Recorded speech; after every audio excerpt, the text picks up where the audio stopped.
Bonjour tout le monde. Je fais cette vidéo pour vous partager une expérience que j'ai vécue en 2001. Ça remonte à très, très loin maintenant, à 19 ans en arrière, où je ne connaissais pas encore le Seigneur. Et pourtant, le Seigneur me connaissait. Il avait un plan merveilleux pour moi. Que je sois sauvé par lui. Amen. Et pour revenir à 19 ans en arrière, en 2001, c'était une période noire pour moi, où j'étais pleinement dans les ténèbres, où j'ai fait plusieurs bêtises. Et cette année-là, je me suis retrouvé incarcéré. Et suite à mon incarcération, et comme j'étais quelqu'un qui était très agité, je me suis retrouvé au mitard. Mitard, cachot, c'est pareil, quartier disciplinaire.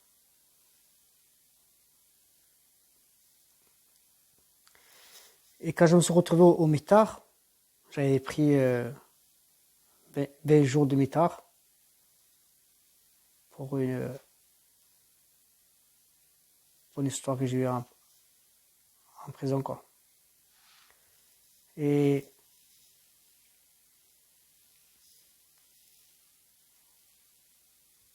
j'ai eu le privilège d'être dans le mitard, d'avoir une Bible avec moi. Je ne connaissais pas le Seigneur. Juste quelques semaines avant que je sois au mitard, je suis allé à un culte où il y avait un aumônier qui venait. Donc je suis allé à un culte parce qu'il y avait un membre de ma famille qui m'a dit viens, on y va pour sortir un peu de la cellule, quoi. Changer un peu. C'était pas pour connaître Jésus, ou c'est juste pour sortir de la cellule, quoi. Et là, le pasteur nous avait donné, l'aumônier nous avait donné une Bible chacun. Et entre-temps, j'ai eu une dispute en prison. Et ensuite, je me suis retrouvé au mitard, comme je vous ai dit tout à l'heure, pour 20 jours. Et dans cette cellule, quand j'ai pu prendre la Bible avec moi. Et pendant ces 20 jours que j'étais enfermé, 23 heures sur 24, parce que j'avais seulement 1 heure de promenade le matin,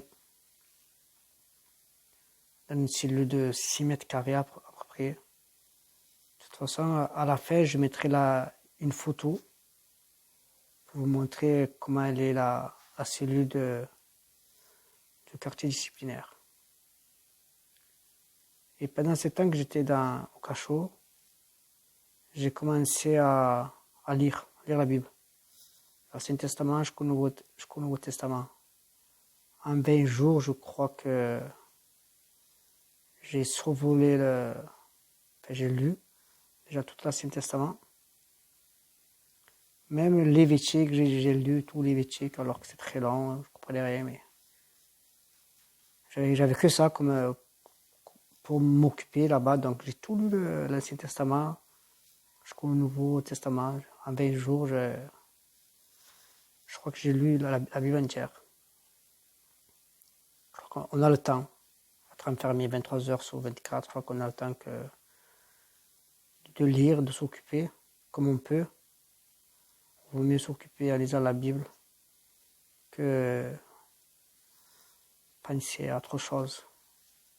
Surtout au mitard. On a plusieurs pensées qui nous viennent.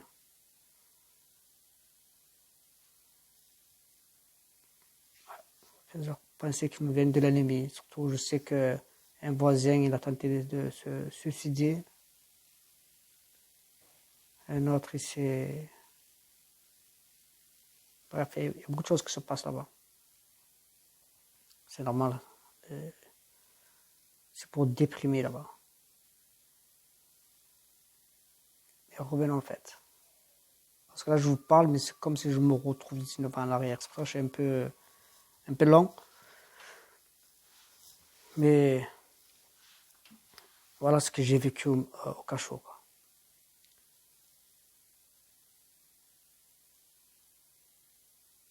Je vous explique en gros.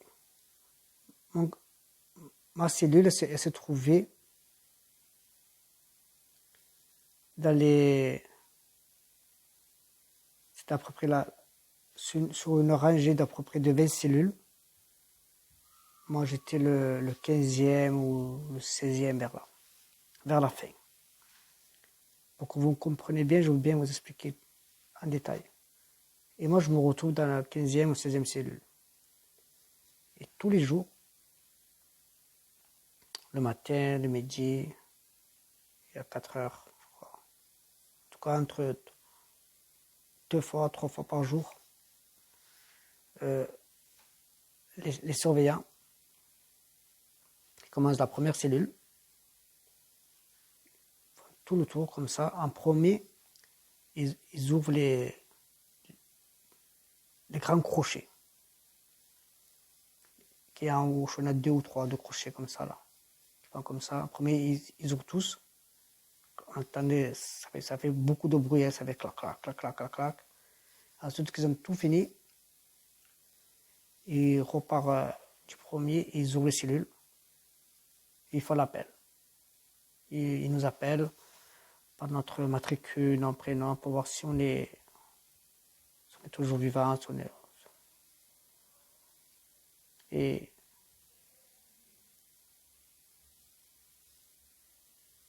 ce que je peux dire, le truc qui m'a traumatisé le plus là-bas, c'était vraiment ces bruits de clés et ces bruits de porte, quoi. C'est vraiment ça qui est le plus qui m'avait traumatisé. Et à peine que le surveillant le matin il commence à ouvrir une porte, même qu'on peut se retrouver à la 15e, 16e porte, on l'entend le bruit. Donc immédiatement, on sait que ça y est, c'est l'heure de se réveiller, de se présenter au surveillant. Vous allez comprendre pourquoi je vous dis ça.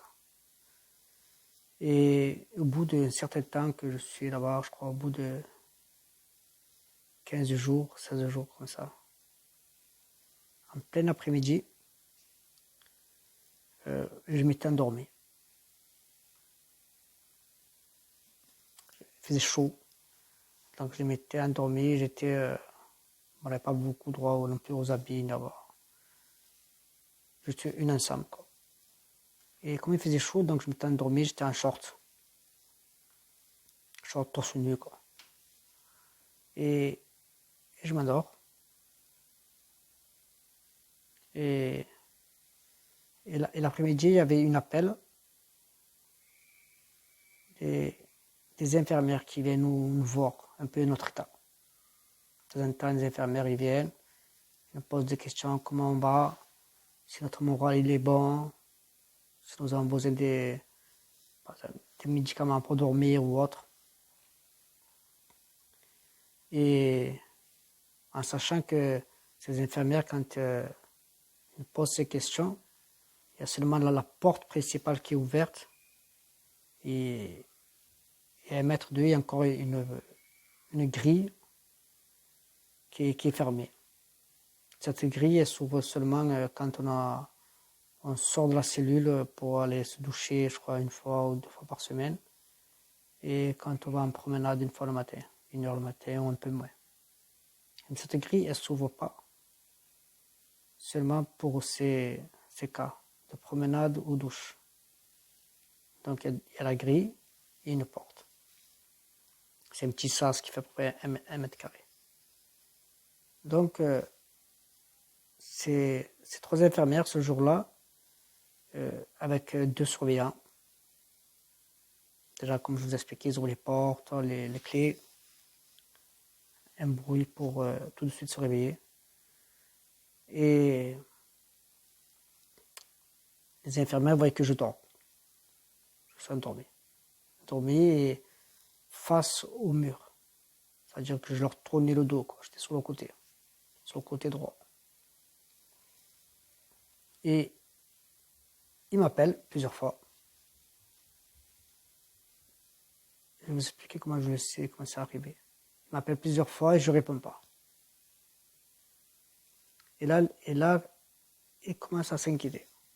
Mais pas seulement eux, ils m'ont appelé.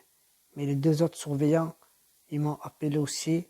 Et pas seulement en disant, allez, réveille-toi, tourne-toi. Non. Ils levaient la voix. Levaient la voix parce qu'ils étaient surpris que je ne réagissais pas. Alors que moi, j'étais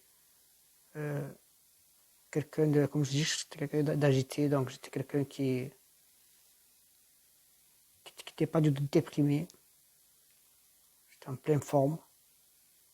Malgré le lieu où je me trouvais, j'étais en pleine forme, j'étais en bonne santé, en pleine forme, j'étais...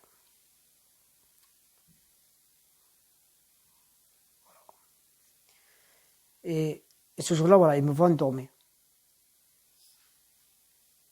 Et ensuite, quand je ne réponds pas au bout d'un certain temps, là, pour ouvrir la cellule, il faut qu'ils demandent l'autorisation au directeur du quartier disciplinaire. Après avoir reçu la permission du quartier disciplinaire, du chef du quartier disciplinaire, directeur, là, ils sont autorisés de rentrer dans la cellule. Parce que le quartier disciplinaire, c'est pour les personnes dangereuses. Et là, quand ils sont rentrés, les 5 personnes, 3 infirmières et 2 surveillants, comme je dis, j'étais de dos du côté droit, face au mur. L'infirmière principale était dans mon dos et essayait de me réveiller. Ça peut marcher. Le temps que je suis resté comme ça,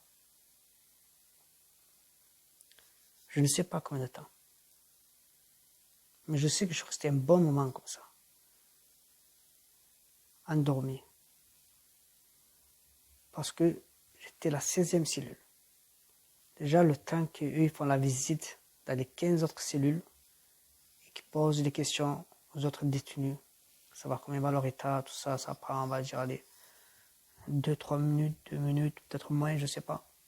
Selon leur état, ça va vite. Certains, ils aiment discuter un peu avec eux parce qu'il y a un échange qui se fait. Et comme je dis, on entend des bruits, ça nous réveille. Moi, j'étais endormi. J'avais un sommeil profond. Et pendant ce temps que je dormais, voilà l'expérience que j'ai vécue. L'expérience que j'ai vécue, c'est que dans mon sommeil,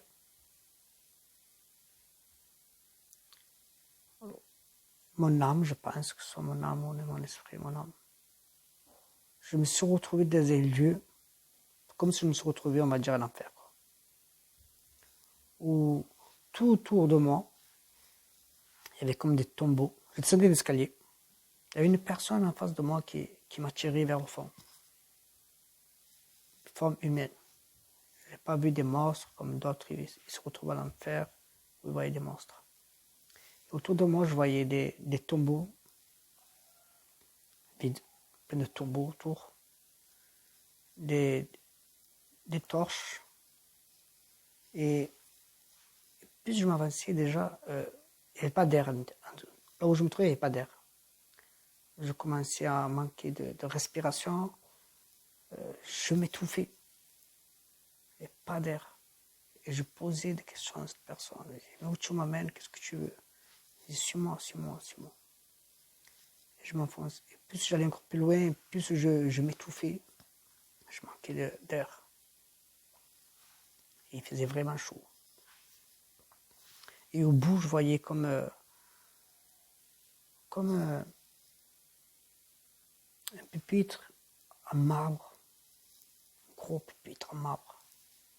Comme dans les églises catholiques. Énorme. C'est comme si j'allais être jugé. Et d'un coup, j'ai pris peur. J'ai pris peur. Quand j'ai vu ça, j'ai pris peur. Et comme j'étais en train de m'étouffer, je ne respirais plus. Et d'un coup, là, j'appelle Jésus.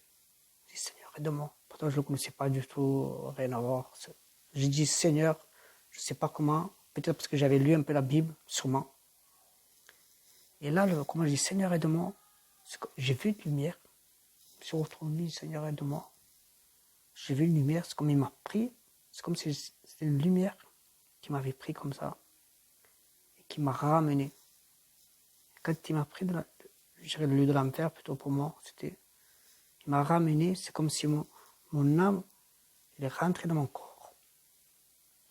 Et ensuite, quand il est rentré dans mon corps, j'ai vu 2 anges en face du mur, du plafond plutôt. Et là, mon âme, il allait vers eux. Il montait. C'est comme si je montais, mon âme, il montait, quoi. Et arrivé au plafond, arrivé au plafond, là, je me vois. Je me vois au lit, comme je vous ai dit, endormi sur le côté droit, face au mur. Et je me mets endormi, et qui je vois?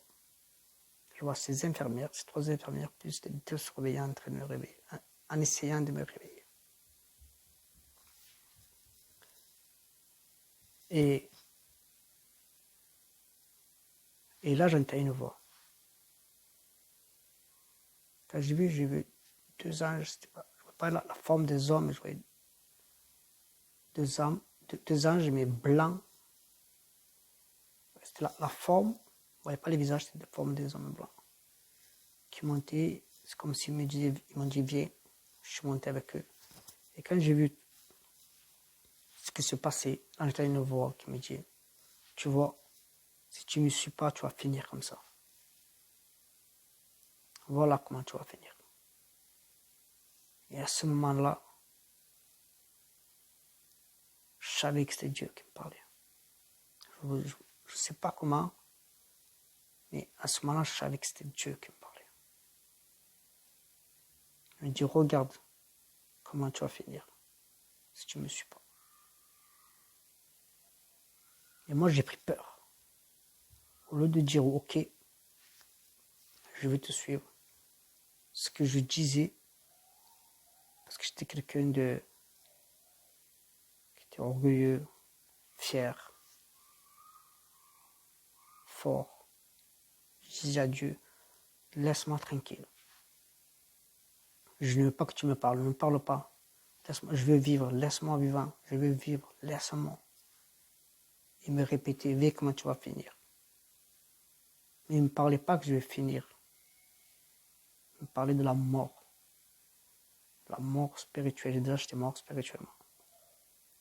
Mais il me parlait aussi que j'allais finir toute ma vie comme ça, en prison, et même bien plus, où j'allais mourir.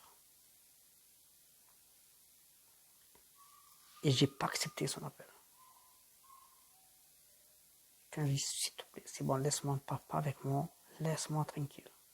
Je vous dis ça, je me rappelle comme si c'était hier. Et il m'a laissé. Il m'a fait revenir à moi. Après, je suis revenu à moi. C'est comme si on se retrouve dans la mer, qu'on fait un sous l'eau, qu'on remonte à la surface. Et là, je suis revenu à la surface. Et là, tout d'un coup, j'ai sursauté. J'ai sursauté quand j'ai vu ces personnes ces infirmières dans ma cellule. Je les ai fait dégager. Parce qu'ils n'ont pas le droit de rentrer dans ma cellule de 6 mètres carrés. C'est à moi, ça m'appartient. Les restes extérieurs, ça c'est mon lieu à moi. C'est privé, quoi. Je suis pas mort, donc ils n'ont pas le droit de rentrer. Donc je les ai foutus dehors. Laissez-moi tranquille, c'est bon. Mais eux, ils ont dit pas un mot. Les infirmières, j'ai vu qu'ils étaient choqués. Les surveillants, ils ne m'ont pas levé la voix. D'habitude, ils m'auraient gueulé dessus. Ils m'auraient fait une autre misère, quoi. Elle n'a rien. Incompréhensible pour eux. C'était incompréhensible que je me réveille comme ça, de cette manière-là. Je les ai foutus dehors. Laissez-moi tranquille, sortis, ils n'avaient rien à faire dans ma cellule, partis. Et ils sont partis. Comme si rien n'était, pas un mot. Ils ont laissé que je m'exprime, et rien. Ils ont fermé les 2 portes. Ils sont partis. Et là, je me recouche. Et là, d'un coup, je réalise que c'est pas normal qu'ils étaient avec moi dans la cellule. Et là, j'ai pris peur. Parce que je me suis dit, si ils sont rentrés dans la cellule, donc j'étais mort.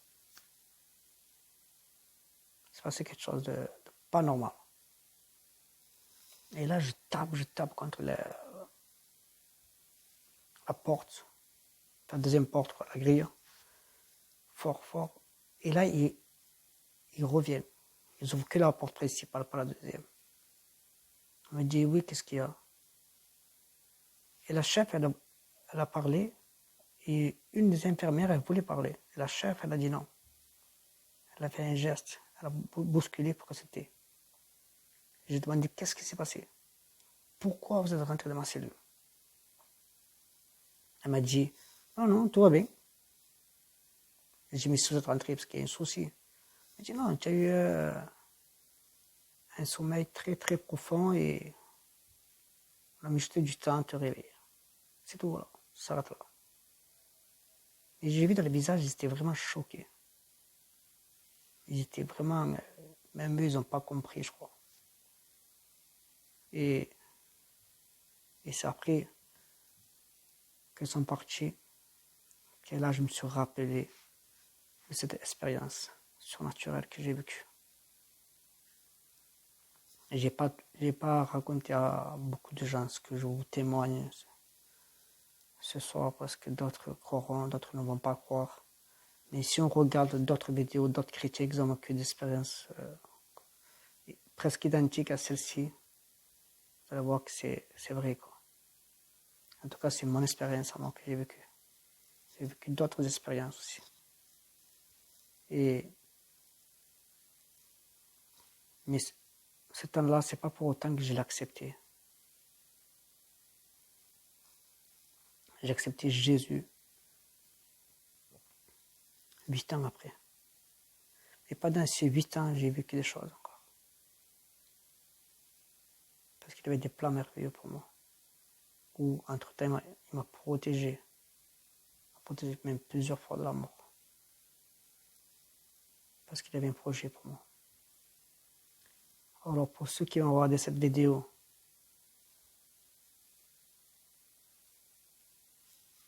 je sais que souvent les non-chrétiens regardent les témoignages comme ça. Les expériences des chrétiens qui ont vécu. Je vais vous dire quelque chose à vous. C'est mon expérience. On n'a pas tous les mêmes expériences avec Jésus. Mais lui, ce que je peux te dire, que lui peut se manifester à toi. Cherche-le de tout ton cœur. Dis-le clairement à Jésus. Dis Jésus, comme tu t'es montré à plusieurs personnes, que ce soit à des Français, à des Espagnols, même à des musulmans, Jésus s'est montré à eux à la Mecque, qui se sont convertis. Ben, Jésus peut faire aussi avec toi. Jésus peut se montrer à toi. Tu ne le verras pas comme moi, comme tu me vois moi. Tu auras peut-être des anges, ou tu attendras une voix te parler. Ce sera une vision ou un songe, c'est un rêve, ou une expérience comme j'ai vécu. Mais sache que Jésus est vivant. Il veut te sauver comme il m'a sauvé de la mort spirituelle, de la mort physique. Pour que nous ayons la vie en lui et la vie éternelle en lui. Parce qu'il a tout accompli à la croix. Et pour vous, les chrétiens que vous regardez, continuez à prier pour vos familles, vos enfants qui sont encore loin de sa face. Et priez que Jésus se manifeste à eux. Et vous, je vous encourage à être des témoins fidèles, à toujours donner des paroles de bénédiction, à être une lumière, parce que vous êtes la lumière, vous êtes le sel et la terre, le sel de votre famille, qui n'appartiennent pas à Christ. Amen. Désolé, mais voilà, j'ai un peu des choses qui me reviennent. Donc je suis un peu, voilà, un peu comme les émotions, quoi, mais tout va bien. Jésus est vivant, Jésus est victorieux. Alors soyez tous bénis au nom de Jésus. Amen.